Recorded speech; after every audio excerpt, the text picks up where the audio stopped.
More people joining in. I see Marco Salsa. Yep. Marco, am I saying that right? Yeah, you got it. You got it. Hey, Marco, nice to meet you. Marco, where are you coming in from? St. Petersburg, Florida. Oh yeah, I've been there.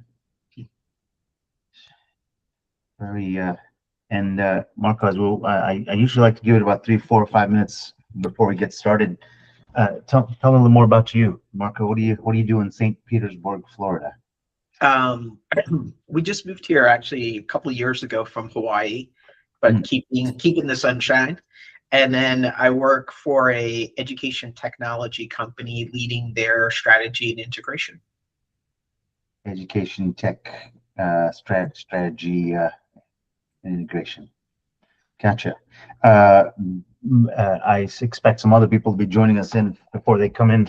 Tell me what caught your interest about the topic. What kind of piqued your curiosity? Well, as you know, it's it's I mean, I've been in the business for about 15 years. And so it's interesting to just see the ties from what is planned and then what's executed, let alone what's measured and what's impact. So it's a great topic. Yeah, great. I hope to make this a very interactive episode. So please do some experience shares. Tell me as much as you would like over the course of this. The ugly stories of why they didn't work. Sure, sure. Sayer, how are you? Good to see you again. Thank you. Good to be here. Yeah, nice to see. It's been a few weeks, but again, good to see you. It's 12:04. I'm going to give it a couple more moments before we get started. I like to start about 5 minutes after. For some reason, as I was saying to John, who's on as well, that even though everyone's got a Google account, I think I created mine in 2004 or 2002. I've had it for a really long time. Uh, we still have problems. People are getting into the Google Meets. Sometime it seems to be a little complicated. I think everyone's maybe just used to Zoom, perhaps, or Microsoft Teams. So, Sarah, again, happy to have you here. Anything in particular that you saw about this topic that caught your interest? Mhm. Well, I work in the gap between strategy and execution. So I know that every layer in the organization has their own culture, their own language, their own metrics. And that is often why the meaning of the strategy is not fully realized in the execution. Well said. Do you have what do you call that? And it's starting at 12:05 here, so I'll start in a moment here, but I'd love to. Do you have a name for that? What do you call that translation or signal loss from senior leadership all the way down? I talk about it in terms of closing the gap between strategy and execution, because the gaps also vary. It can be a culture gap, it can be a trust gap, it can be a communications gap. There's all different kinds of gaps. So one size does not fit all. No, that's for sure. Well, let's go ahead and get ourselves started. Appreciate you all sharing. Marco, nice to have you. Sarah, again, great to have you again. Hopefully you all can see my screen. Ask questions of everyone just to understand. Marco from St. Petersburg. John, I know you're right here in the Raleigh area. Sarah, actually, Sarah, where are you from? I can't remember. Minneapolis, St. Paul. That's right. Yes, you did tell me that last time. Maybe I'm just getting old. I'm starting to lose my memory here a little bit. Well, let's go ahead and get ourselves started. So the title of this episode is Curing Decision Drift, How to Ensure Your Strategy Survives Execution. This is part of what we call the Decision Risk Identified series. We do this every 2 weeks. And what we're going to do today is we're going to go inside into what I call that space between what you decided and what actually got executed. And why that gap, Sarah, to your language, right? Why that gap costs more than any dashboard will or can ever show you. The way I like to frame it up is if you've ever left a planning meeting aligned, because that's the word that everyone kind of throws around, I used to watch cartoons as a little kid, and there was that word Smurfy that was just used all over the place. Hey, everything looks Smurfy. People say, hey, we left that meeting. Everybody's aligned. Gosh, that means 10 things to 10 different people, that word aligned. But arrived at Today, the result. can I talk about align just a moment? Sure. I did some work for a large multinational medical device company whose name I shall not mention. Once I tell you the story, you'll know why. And they had an operational excellence effort that I was working on in change management. And so the word aligned was used quite frequently, to the point where I wanted to say, so if you use the word align 3 times in one sentence, does that mean you're more aligned than if you just used it once? It is vague, and it is in part why those gaps exist. We're using vague words and corporate jargon and nod our heads. Yes, we know what everybody's talking about, and we don't have a clue. Yeah, fantastic way to sort of segue into sort of this next slide, right? So if people have left that meeting aligned and arrived at results confused, this session is exactly for you, because just because you say it 3 times more does not mean that you're more aligned. So this is primarily focused at what I'll call builders, burden builders. They've got the charge of building an organization, CXOs, leaders of teams, and they've built a strategy, they've built a vision, but your team is running a different one. And oftentimes people will immediately, I know of myself, when on all the companies that I've run, I'm on company number 6, I used to question my strategy a lot, but it's really not a strategy problem. It's a translation problem. And I used to carry this weight of, gosh, what is my strategy wrong?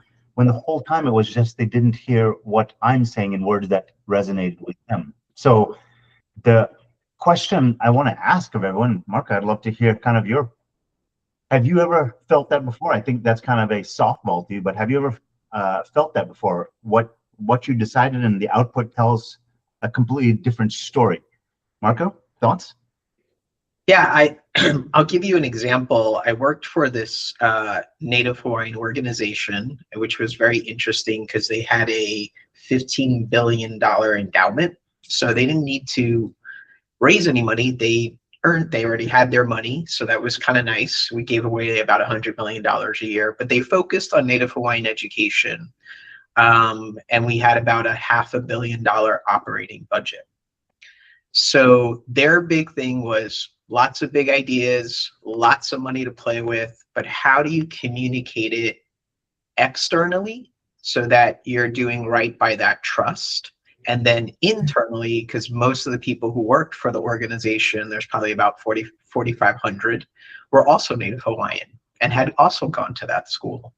So the CEO, he did not a listening tour, but a communication tour. So after everything was created and developed, he personally would go, he personally went to different departments. Nowadays it's more remote, but he personally went to different departments and small groups and told stories and explained what this meant to him, how it could connect with them, what does it mean to their history, and what is it that's the shared outcome of the shared goals and the vision for the organization. So it's rare. Usually you'll see a CEO or a president, do maybe a little, video about it, but it was a lot of work, and it actually paid off greatly for him. That's a great story. I appreciate you sharing it. That is rare. I wanna put a little bit of a model in front of you, because I'm a model and framework kind of guy. I call it the C cycle, and C, S.E.E. translates to strategy, execution, and EBITDA, right? If you have strategy leads to execution, execution leads to EBITDA or profitability. But that list includes more: employee engagement, partner engagement, so on and so forth. But in this C cycle, the whole idea is it shows you where to look earlier in the translation layer between strategy and that execution, because drift in how people interpret doesn't enter at the bottom. It starts at the very, very bridge that created, hey, here's what we want to do. And very much to your point, Marco, by going there and communicating, here's what I'm seeing, you all see a similar picture. That translation, those translation conversations is where that drift starts to begin. So, Sarah, I'll start with you. Where in the C cycle do you feel most organizations are, or that yourself? Where are you right now, and where do you feel most exposed? Is it usually in the strategy, the execution, or in that EBITDA component where you feel that most exposure exists? Most exposure exists in what we don't see.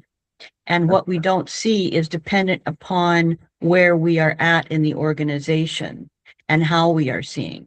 So it is calling out the unspoken assumptions, the age-old cultural norms that, because we had this awful person that worked here 20 years ago, here's how we did it, but they've been gone for 10 years. Why are you still doing it? Kind of thing. And so that's where I begin. What isn't being noticed? What isn't? Where do things go silent and head nodding start? And people just put their heads down and start doing what they know to do rather than engaging in a conversation about, well, how does this line up with our other priorities? Is this a strategic priority or a pet project? Do we have the right capabilities and do we have the right capacity? So until you have those conversations, you don't even know where that gap begins. Yeah, I put a post out yesterday on LinkedIn about that. Who owns the gap? Because there's a group responsibility, but there's an accountability. That's an internal metric that needs to say, that's mine. And if nobody has claimed it as their own, it just keeps slipping it'll continue slipping through the cracks. This whole idea of the C cycle Yes. is the bridge between strategy and execution to EBITDA. Those bridges are the connective tissue between the muscles and the bones. The muscles by themselves can't operate, and the bones by themselves can't support. It's the connective tissue that ties them all together. Well said. I heard a story about a study. Sarah, you'll appreciate this. There was 7 monkeys in an environment, and they brought in a bunch of bananas and put them up at the top of the pole. Then they let the monkeys out, and they all climbed up to get their bananas. This sounds a little cruel, it's scientific, but as they got to the top, they were splashed with water. They don't like it. They all came down, took the bananas away. The next day, they took one monkey out and put a new one in, ran the same experiment, but only one monkey ran up the pole, and the others attacked them to prevent them from that happening.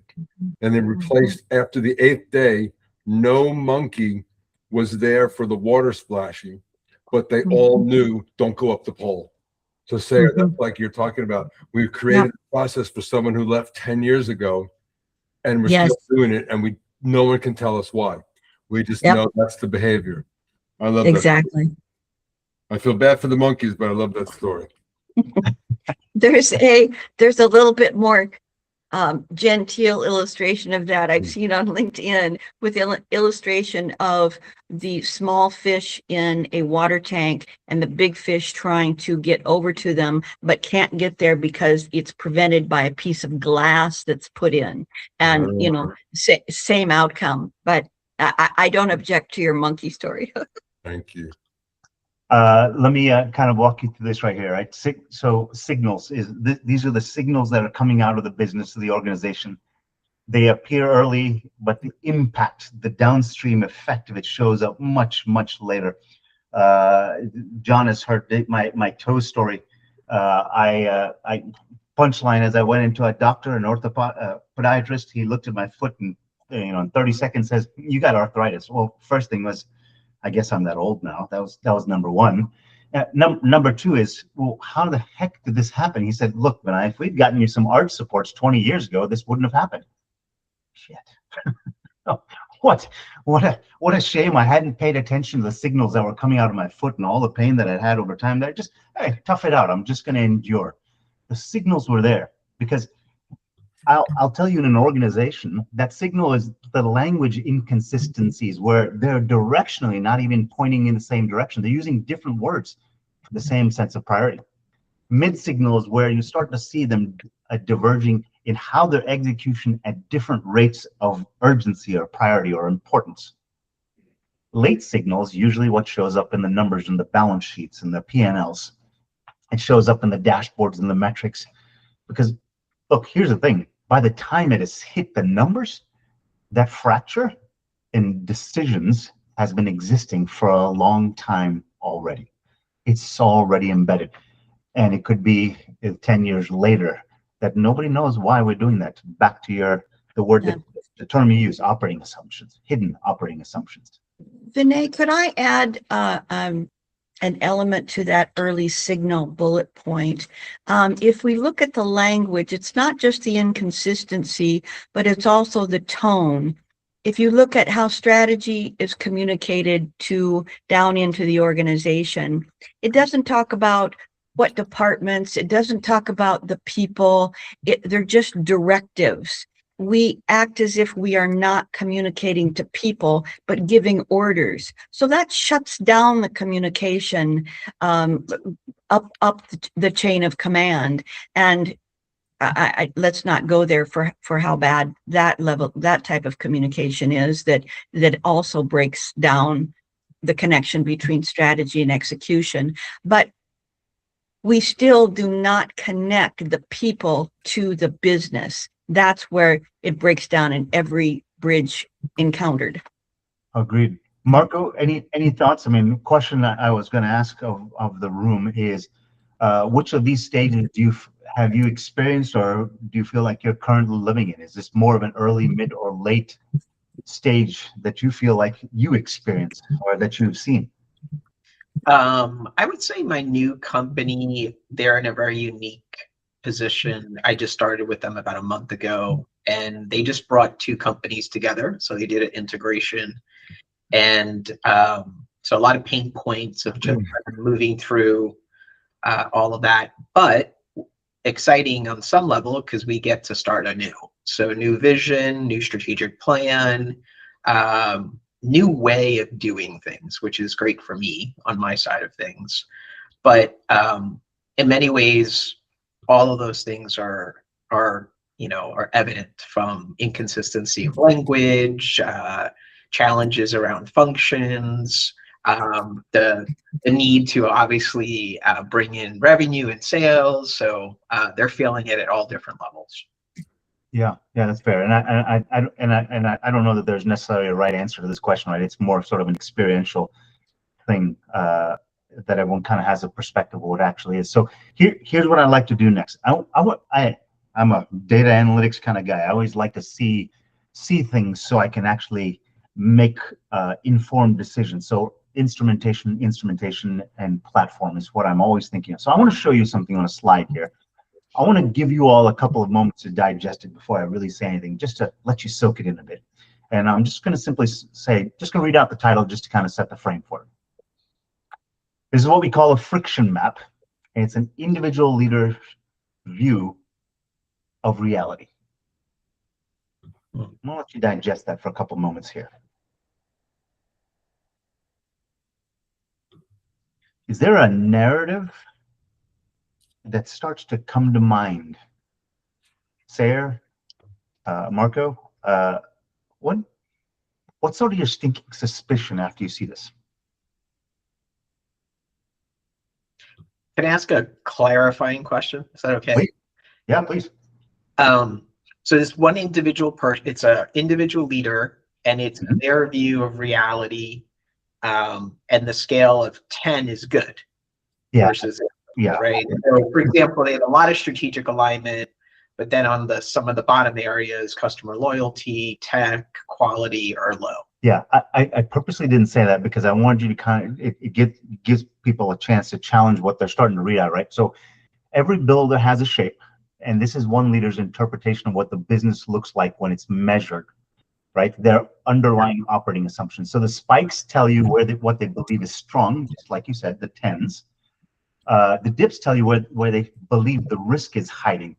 And often the leader sees those without actually ever kind of naming it or specifically putting definition to it. So does that give you a little more context around how to look at this, Marco? Yeah, definitely. Any story that's coming out of this for you? Well, for me, it's I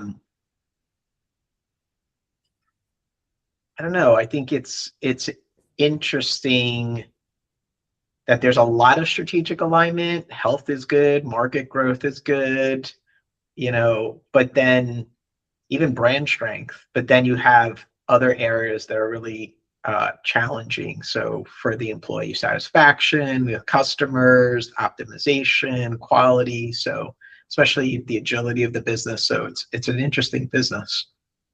Yeah, and remind you, remember, this is just that one leader's that is Yeah, their operating. I know, right? That person's interpretation. It's right.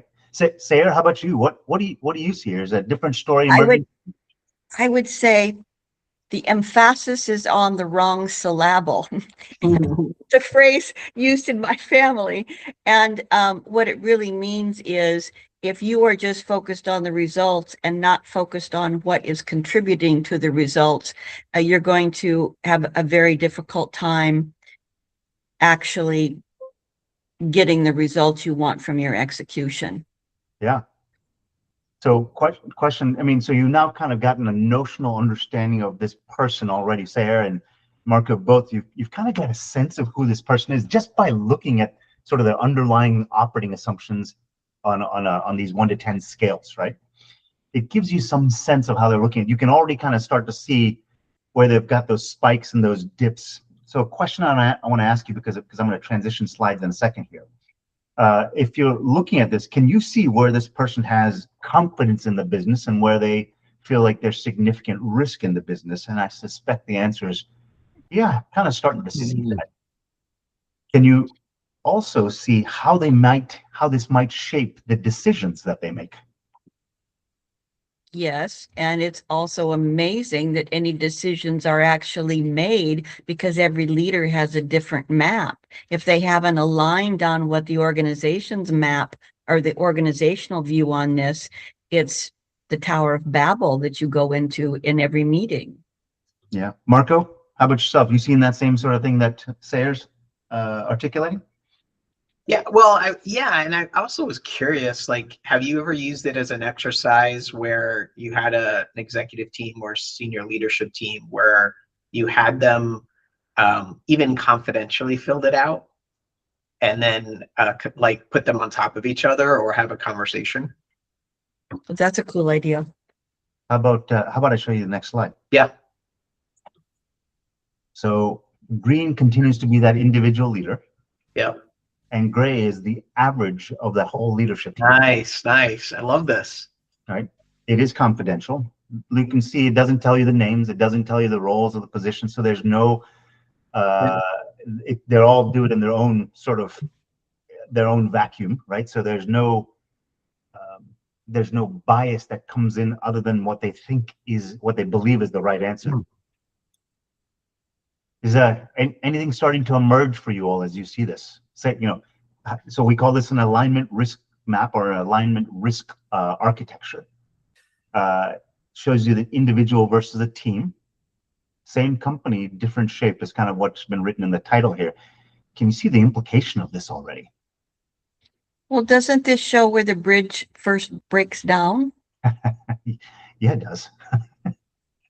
Yeah, it does. Here's a couple of things to kind of process as you're kind of putting some context to this, right? Same strategy, same company, two completely different shapes, right? There's no conflict that may be happening here. There's no resistance. It's just different assumptions about what that strategy means. And that gap is quietly compounding into what I'll call EBITDA leakage. Because the gray is what the team believes, and this leader believes something completely different. I'm going to put a name to that. I'm going to call it decision variance, and I'm going to put my mouse over this, hopefully, so you can see this. Look at the strategy alignment. I'll just point to this one particular thing here. That leader believes it's a 9 out of 10. Quite confident. The average of the team is a 5. Let me put it in this context that a variance of 2.5 is statistically significant. That's a big variance. So my question for you is, do you see how this is going to create, I don't want to say conflict, but 5 different leaders in that same exact room running in 5 completely different directions in service of the same aligned goal. Well, it certainly is a cause of organizational drag. And how do you call out these different assumptions when most leaders guard those with their life because it gives them political leverage inside the organization? Yeah, that's right. That's why it's anonymous, right? That's why we keep the names off of it and show Mhm, as an anonymous map, because when I call it the gut punch moment, you put this up in front of a team after they've all individually done it. They've spent 3 to 4 minutes filling out their information, the diagnostic information. You put this up on the screen, and in that case, we would actually just show a color for every one of the members of the team and the average. We put that up on the screen and we say, you guys all rowing in the same direction? mhm, mhm, And it just goes quiet. mhm. Because this kind of manifests what they've all been feeling internally. So, Marco, thoughts on your side? I'd love to hear what you're seeing. Yeah, I'm just always thinking about how to use tools like this. Mhm. So if you're working with a senior leadership team around their strategy or developing their strategy, and obviously different members of the team have different feelings about everything, even though they have the facts and the data, they still have their own kind of like, well, I think this is probably what's going to happen. In your comment about, are you heading in the right direction, or do you have the same information? What comes out of that for our process? Yeah, it's quite amazing, and it has a lot to do with sort of the culture. I mean, people have been talking about psychological safety. I will tell you, generally speaking, if we're only doing a senior leadership team, we can do level 2s, 3s, so on and so forth, right? We have done it with them, down to even to the front lines. But if you ask that question, there's no psychological safety. People tend to be very silent, and that leader will pipe up first and say, well, everyone else has got it wrong. Yeah. Tells you a hell of a lot about what's happening in that place already, right? By the same token, if everyone just goes silent and you kind of see people lean back in their chair, you hear the sigh, there's frustration in that room that could not be voiced. It was not named. Now all of a sudden it has a name, and it gives opportunity. I'll call it the pressure release valve has a name to it. Does that answer your question? Yep. Yeah. It's I'm just going to make this I have a slide here just to make it slightly larger so you can see a little bit more nuance. I'm going to walk you through this a little bit, just kind of show you the narrative that I'm seeing. And I'd love to some color or kind of experience shares as you hear this, right? So I'll start with at 12 o'clock. Strategy alignment is high, financial health, market strength, all 8s, right? So it looks like, hey, we've got this vision where we're going. What we're doing in the industry is quite strong. Brand strength is quite strong. We come around here, and the next thing is market growth. So perhaps this is an organization that has, making up a story as I go along here, might be an organization that has raised some funds recently. The CEO has been very anticipatory of where they're going to be going in the future. Very rosy glasses that they're wearing, but they see that the back end operations, we got some drag here, and that might be what's actually causing them consternation. Can you see that story? How that could be? That's just one scenario that I've made up here. Can you all see that? How that could apply here? Absolutely. So let's take a look at the read of the gray, right? The rest of the team, VP of Operations or COO, CFO, Chief Revenue Officer, Chief Marketing Officer, they all say, oh my gosh, we've got just a whole operational roadmap that needs to be hardened. We don't have maturity in a lot of these places. We are spending a lot of time around team building, and maybe they have some trusted partners within the organizations, but it's just not quite ready to scale yet.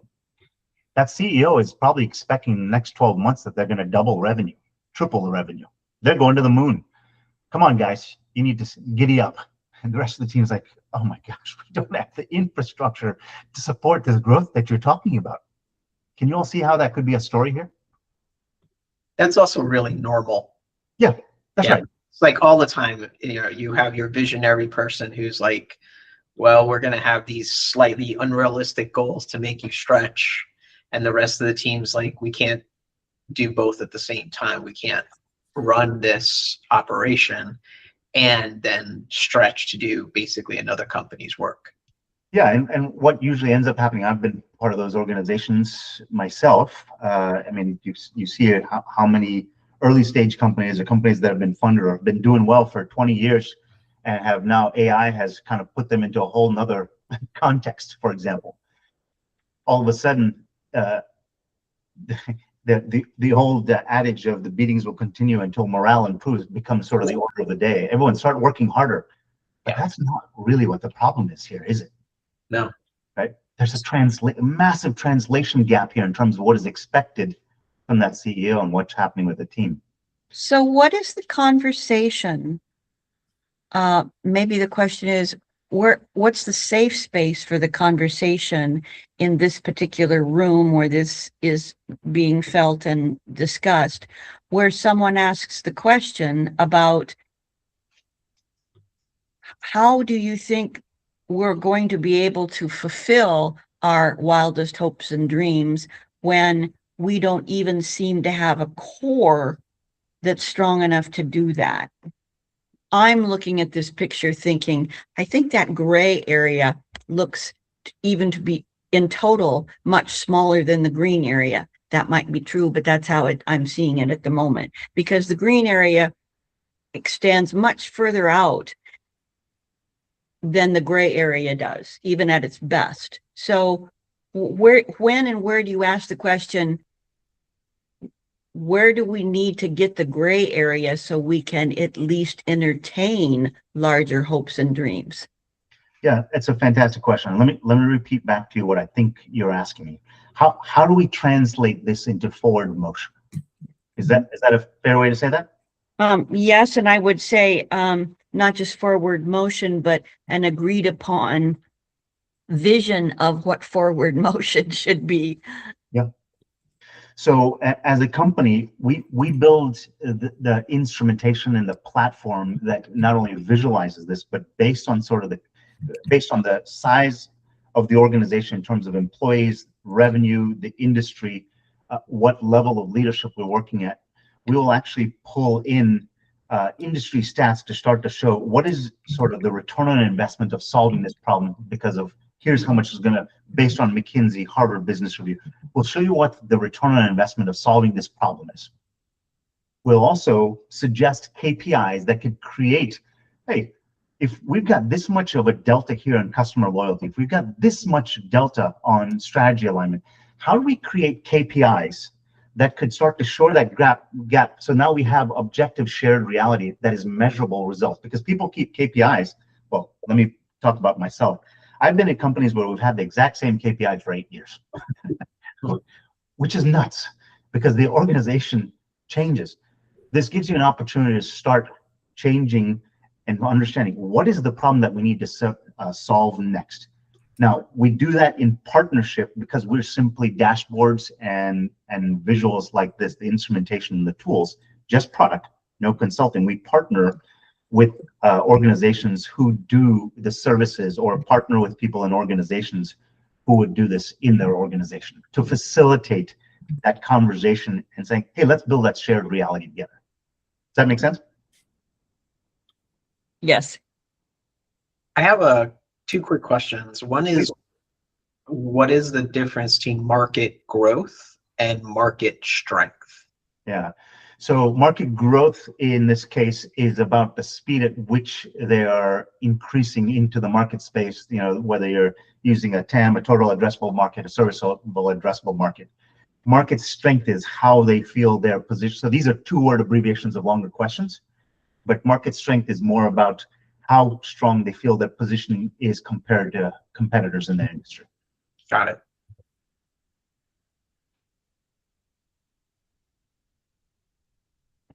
Verbal agreement, this is kind of coming back to some thoughts earlier in the conversation, right? Verbal agreement is not alignment. Congruence is behavior when behavior matches intent. I'm going to give you a sort of a home example. This may be a scenario that others can have seen before or been part of at some point. I go to my kid's room and say, hey, kids, I want you to clean up your room. Kid kind of nods their head. I come back 15 minutes later, nothing has actually happened at all. Hey, come on, guys. I thought we discussed this. Yeah, we did. All right. Well, what do you want me to do? I want you to just get everything off the floor, right? I mean, you just got your clothes and toys or stuff all strewn about. Come back 15 minutes later, and what has happened is everything has been picked up off the floor and just stuffed on their bed or their chair, and they were completely aligned because that was what the objective was, is to take stuff off the floor. But the intention was different, and the congruence of behavior was not there. In an organization, same things can happen. Or you talk about rolling out a new initiative, and everyone goes off in 3 different directions, 5 different directions, executing.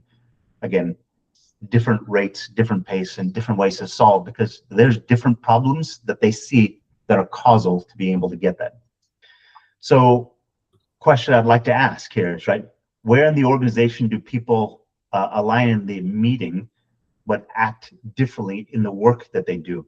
I'm not looking for names of people, but there's a particular department or a particular function in an organization that you see this popping up most. Sarah, Marco, I'd love to hear experientially or what you're witnessing today. What I have seen is it depends on which departments have a culture where people feel heard and feel safe to talk. If it's not safe to ask questions and give feedback, then you have the greatest gaps. For sure, right? That if you can't ask the question, there's how possibly can you become congruent in your behaviors, right? Yep. Marco, thoughts from your side? Same. Yeah. What it costs. Undetected revenue misses, execution friction, rework loops, credibility at risk. If you have boards, you made a promise to that board and say, hey, we're going to get this done. 90 days later, they say, so did you get that done? Well, we actually haven't started. Why? Because there was 3 meetings that have been held about the same exact topic that was decided in meeting 1. It was decided again in meeting 2, decided again in meeting 3. And there's been 5 hallway conversations that just started ad hoc because we were revisiting that same exact conversation again. Just things slow down because everybody's not on the same sheet of music yet. They're playing from different sheets of music. So you go to the board and say, oh yeah, we haven't even started yet. So now all of a sudden something that could have potentially been done in 90 days, 3 quarters, 4 quarters, 5 quarters, depending on the size of the organization, still hasn't maybe even started yet, right? But if it's detected early, forecasts are usually protected. Narratives are owned. People take ownership of that gap. There's accountability for that gap. Team alignment happens naturally because everybody starts to see why. Just Marco, as you were suggesting about that CEO who went around and started saying, here's what it means to me. What about for you? People are on the same, the orchestra is playing off the same sheet of music. So question for you all. If what would change in the next 90 days if you could see the decision variance in a team right now? What do you think? Marco, thoughts? If you could see variance in a team? Yeah, the variance in operating assumptions in a team, like some of those examples I showed earlier.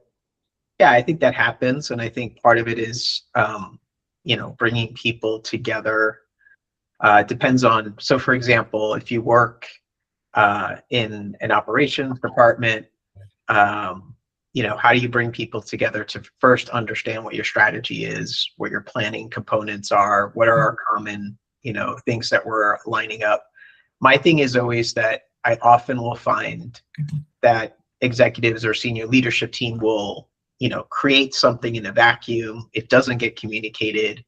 And oftentimes the only time when people see it is during performance reviews 1 time a year, where they try to line up to it based on their tasks or activities or projects. Yeah, a great analogy is imagine trying to drive. I'm in Raleigh, North Carolina. It's about 10, 12 hour drive from here to Disney World. we've done it, you know, in as a family. Imagine if you could only turn the car wheel one time during that 12-hour trip. Is there any chance that I could get to my destination? Absolutely not. Yeah. It's constant, frequent adjustments, and that all comes from being able to say, we're starting to diverge. How do we get back on track, right? Yep.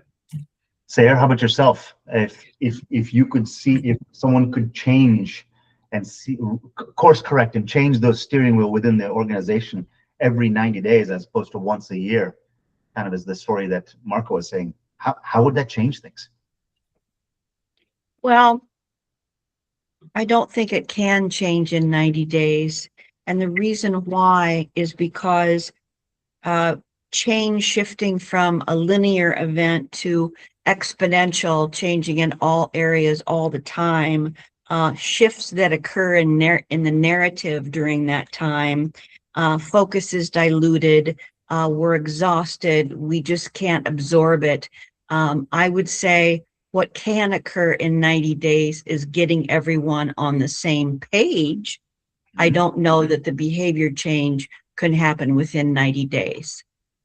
Yeah, I agree. I don't know that the full socialization of the behavior change would happen in 90 days, but at least people are starting to make decisions in a similar vein, right? If you could raise the awareness, that would be a major victory of, oh, we are off center here. Oh, we've got to come back to center. That would be a tremendous improvement. That's right. When I start to see the signs for Louisiana in my drive down to Florida, oh wait, I left I-95 too long ago, right? I'm 6 hours off course, right? Yes, yes.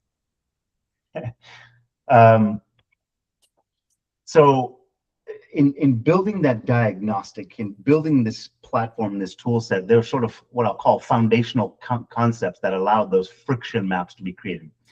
And these are some of the, what I'll call 4 foundational pieces that can be done in a manual fashion that allow you to do that. Number 1, listen for that language inconsistency. And we've kind of touched on this already, right? Those hallway conversations where people are describing the same target completely different language, right?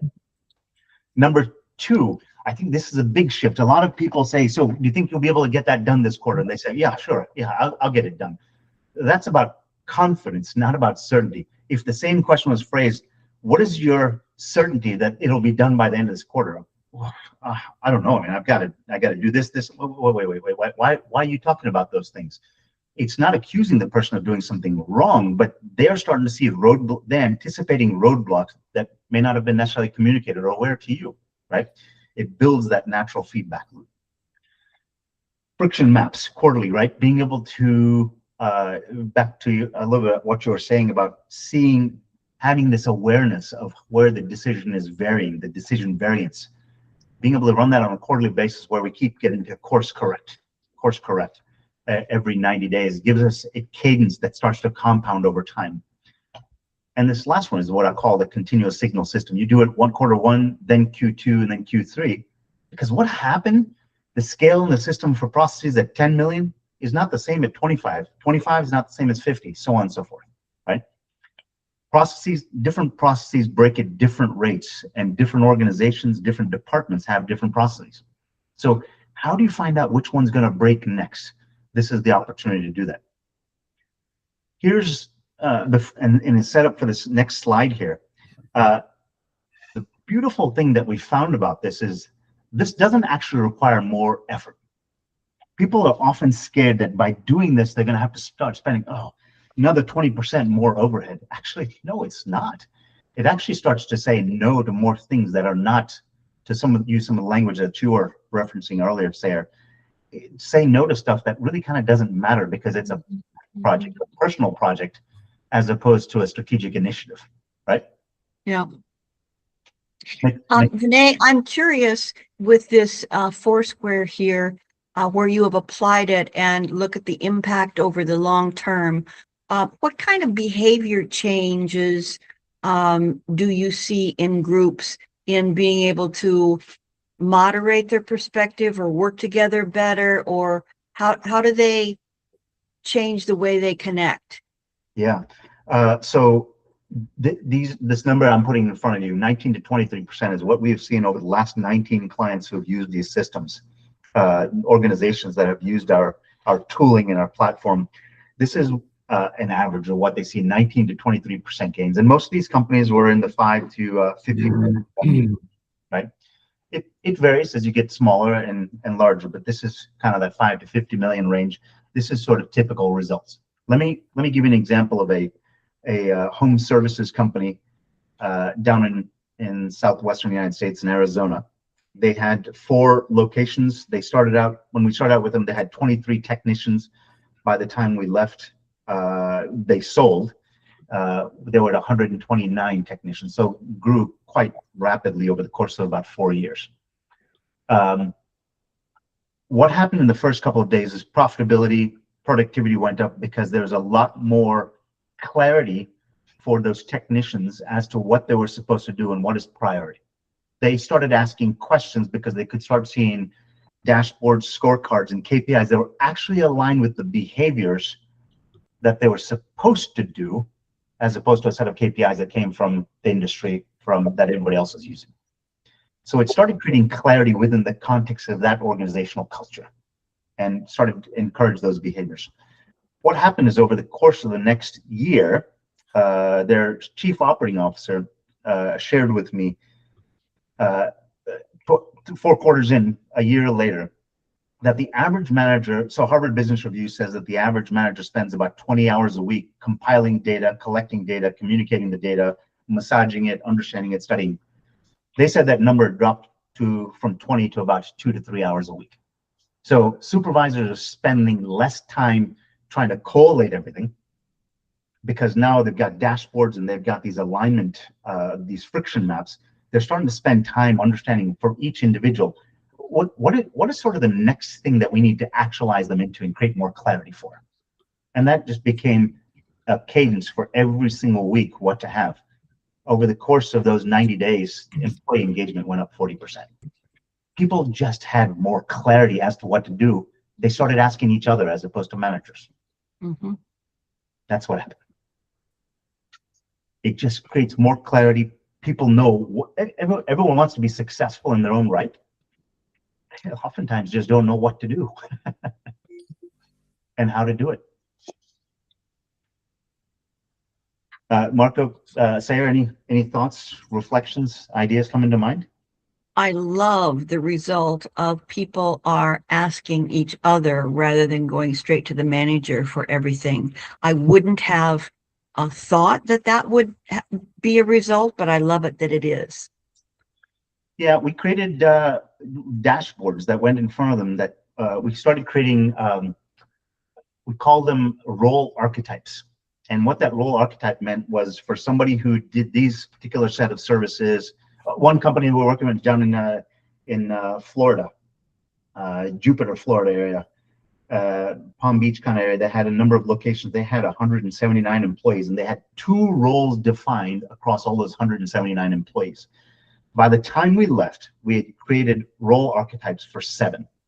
And each person, each technician over time started to realize, based on how they're performing, which kind of roles kind of naturally fit their personality and their behavioral styles, which meant certain people who were focused on operational roles servicing clients started realizing that, hey, they were really good at getting renewals and upselling clients. They started saying, hey, why don't you start to shift a little more of your focus towards business development? And they eventually moved out of an operational role and started to move into roles that they had never even thought of before. So we started creating role archetypes through dashboards that show how they're progressing against the average and what is sort of an archetype for that role. What is a gold standard? So they started asking questions because they knew who to go ask questions of who are doing really well in that role. And it became self-reflective, self-healing organization to some degree. Does that make sense? Yes. Marco, you've been quiet. What's going through your mind? No, just taking it all in. It sounds like a really impressive way to kind of move an organization. Yeah, it's fun watching the transformation occur. the way I think of it like this is, if I'm just using easy numbers, if it's a 10 organization with 10 million in revenue, and just for easy math, we say they've got 1 million in EBITDA or profit that comes out of that, just because it's easy math. That company is probably sitting on $190,000 to $230,000 in money that's just going down the drain today. And by implementing this, you don't have to hire new people. You don't have to upskill or retrain anybody. You just create clarity for them. And all of a sudden you got another $200,000 that shows up at the doorstep. I think that's a pretty incredible story, if you ask me, right?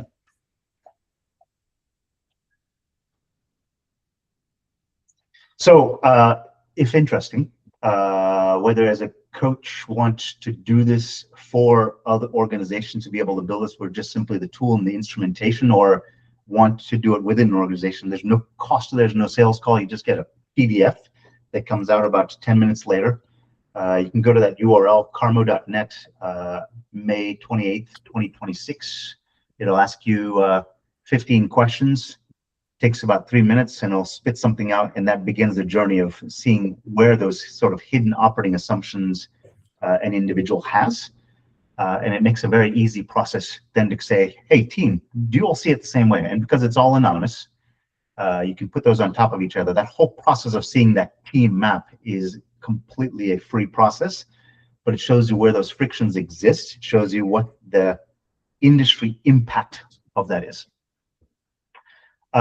We're at 12:53, 7 minutes before this call finishes. I'd love to hear maybe Sarah or Marco, John, you've been kind of listening in as well. An hour ago, you hadn't seen these slides. We hadn't had this conversation. What's now apparent to you? What are you seeing differently now that you couldn't an hour ago? Sarah? That there's data that can provide the roadmap to close the gap. Yeah. Marco, how about yourself? I think it's a good, in some ways it's just what you're saying. It's a diagnostic tool, but it's a good way to start the conversation, to start to move people, or at least to understand why they see things differently. And it may be from, if you're talking to sales versus the CEO versus operations, they're gonna have different viewpoints, and that's okay. But it really starts to hone some harmony between, for example, your senior leadership team, or if you're working your own department, your own team that you're leading. So it's a nice tool that I don't think of it as like shame or blame. I think it's just understanding where people are at and the why. But it's also interesting to hear how it's used for talent to say, hi, we have these archetypes that we're realizing, and your role, you're great, but you actually might find this more enjoyable if you move to this other side of the company. So that's cool too. Yeah, what's really interesting is that the last number of decades, 5, 6, 8 decades, personality has been something that a lot of people have invested in, and has become sort of de rigueur and in organizations. Personality tests, personality inventories, right? Yep. There's some quite significant ones that tell you a lot about the individual. I think of this as a sociology test or sociology inventory, right? What are those personalities when they all come into that same room together? How do they act? How do those personalities interact together under pressure, right? Yeah. Because I can have if we look in the context of, we've done this for Division I men's basketball for MIT and for New Jersey Institute of Technology. We've done it for a professional women's soccer team. We've done it for tennis. We've done it for special needs. We've done it for universities. In every one of those cases, I could have a fantastic soccer team, a fantastic basketball team, and I have one person who's a fabulous player, but they're toxic to the team, and it kills the whole team because of that one individual, right? How do we take that innate talent of that person, that star soccer player who could score a goal from 100 yards out and score every single time? How do we get them to be part of the team and see that they're not any greater than the team, they're no less than the team, but they are a factual part to the output of that team? Right? How do you find that out using this tool? Yeah. What happens is, as we start to create metrics, so as we start to see those divergences in how people, Yep. let me go back to this, right? Yep. if, for example, this green were one leader and this gray were another person, right? This person could, this green in this case could be would be what I would call the optimist, because they're much more optimistic about the future. This person in the gray is a little bit more of the skeptic. Got it. Right. So now we see, hey, there's a natural yin and yang here where they actually play well together. The person with the green is coming up with fantastic ideas. Let's pressure test those ideas. Right. It's not that the skeptic is a stick in the mud. They actually want to be able to make sure that it's deliverable, it's operational feasible. Yep. You see that? Yep. Well, I'd love to stay on and answer any more questions you have. You're more than welcome to use this tool. It's completely free. You'll get a PDF. Nobody's going to follow up with you to hound you, but if it becomes interesting, the proof is in the pudding. You see something, reach out. Happy to share with you how that can go to the next level. I'll be in touch about that, Vinay. Yeah, love to hear more. Sarah, thank you for your time. Marco, appreciate you joining. Sarah, we're going to see you at 2 o'clock today, or 2 o'clock Eastern. Were you talking to me, John? And Sarah, she's registered for our Buyers Don't Buy Expertise event. Yes. Good. Great. Well, Sarah, we'll see you at 2 o'clock. Thanks See you all. later. All right. Bye-bye.